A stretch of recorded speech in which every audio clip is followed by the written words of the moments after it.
Alright, so now that we've had our fun in Spring World, why don't we go to the place that actually uses Springman's tile set?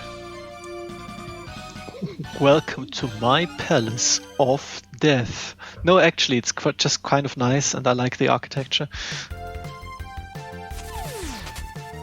You know, I just realized that this little dude here fights like Sir Kibble from Kirby. I was about to say, like, when did Sir Kibble started making appearances in Mega Man games? I mean, to be fair, he did kind of have the exact same design, so it kind of didn't make sense. But here's our first gimmick for this area, is these spinny platforms. It annoys me that it doesn't change after it's done vibrating, but during. The second gimmick is these bouncy men. They're all horrible, and I hate them. Oh no. Okay. If you blow up their bodies, they simply try and kamikaze you. At least they don't try to ram you all the time. Also, I'm surprised they didn't use, like, Mode 7 to rotate. They seem like those, some of the trash enemies from Mega Man X2 Morph Moth, but more annoying. It's mostly their ability to jump, and why are you here? I cannot understand why there's a Stegosaurus. It's my pet dinosaur. It's a toy dinosaur. Well, to fuck you up. You gave me the most useless thing I could get. Oh well.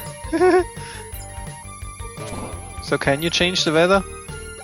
No, not anymore. But they do something, just something different now. Cool. Hey, there's an egg. Oh. They're full of angry small men. And here's our mini boss. It's the Road Crusher. You have to jump on this thing. That reminds me of something.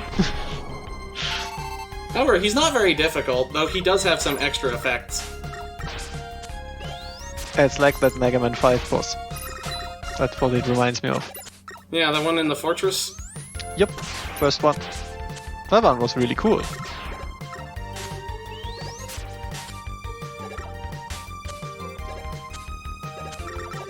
So does this, like, work? Kind of. Or is it janky as hell? It works as long as there's nothing else being used with it. Yeah.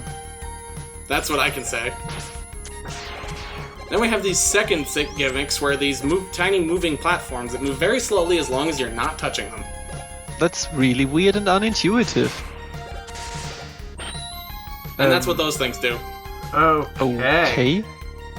But why?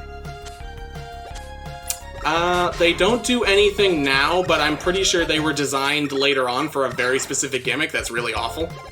Oh, that one goes fast. Well, and now we've lost what the actual thing we were supposed to do was. So we'll just have to go backwards. Oh no, do you not have Rush Coil? No, that got replaced by Rush Barrier. What? Which is an invincibility granting thing that only works as long as you stand inside of it. So it's not very useful. Yeah, doesn't sound like that. It sounds like a way to just get extra time to damage boost bosses or something? Possibly, but honestly, they're not that useful. But here's our Ripple Laser, since everyone was wanting to see it. Yes, yeah, that's finally. some coverage. Looking good.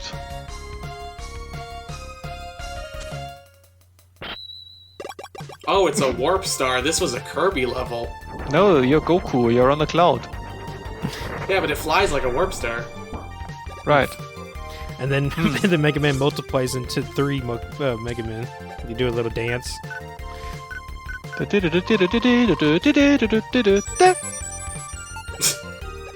would actually be a pretty good thing. And now, since we're not ever going to the Robot Museum, they brought the boss in from here. He has multiple heads. Big deal, so do I. And this is our weapon from Springman. It's really good. I like it. I would only ever use this. A hitbox you can wave around the screen. Yes. The funny thing is, this would actually be doing more damage, except he can only be hurt in his head, so like 80% of it is not damaging him. And it's still doing incredible amounts. Yeah, at least you don't have to aim it. This is actually blind from Link to the Past, huh? Yeah, pretty much, actually. Man, this guy has never had an original thought in his life. Fraud. Probably even the game engine is ripped from something else. What kind of hack is this? And now for our second area, which is, remember those lightning guys from the original? Oh. Now they have an extra effect when they hit water. Oh. They electrify the entire thing. I mean, that makes perfect sense, doesn't it? But is it water? What are you in? It's very dense water. Well, I mean, it's clouds, so clouds are made of water. So are we. We're 70% water. Yeah, and what happens when electricity strikes you? The same thing happens to everything else. I just realized that frozen Mega Man and regular Mega Man have different weights because that log stopped sinking. Well, of course. I can't believe he actually programmed that. If you remember, my water is bullshit rant from a few years ago. Oh, man. Frogs have the extra ability to jump immediately if they're hit. They have enough health to immediately advance on you if you try that. And this is the second gimmick. Everything's dark. So we have to shoot or otherwise make light in order to see anything. But it's only for like half a second and it's not very good. I hate darkness gimmicks. So that's why you brought out your sound weapon. It's echolocation. Yeah, you're using echolocation. So like as you can see here, you literally can't see the projectiles of your opponent, so it's not great. Amazing. At this rate, we're gonna have Wayne June saying overconfidence is a slow and insidious killer. As we have here, we can also have them light up the area, but of course it only lasts for a split second, and then you might as well not bother. And then I guess the mask effect just didn't work properly with this thing. So you can just see it. Huh. I thought at least the electricity flyers would light up the area forever. Like, what's the point then? I agree. No, everything's dark. Though it does actually seem to be based around the amount of explosions that create light.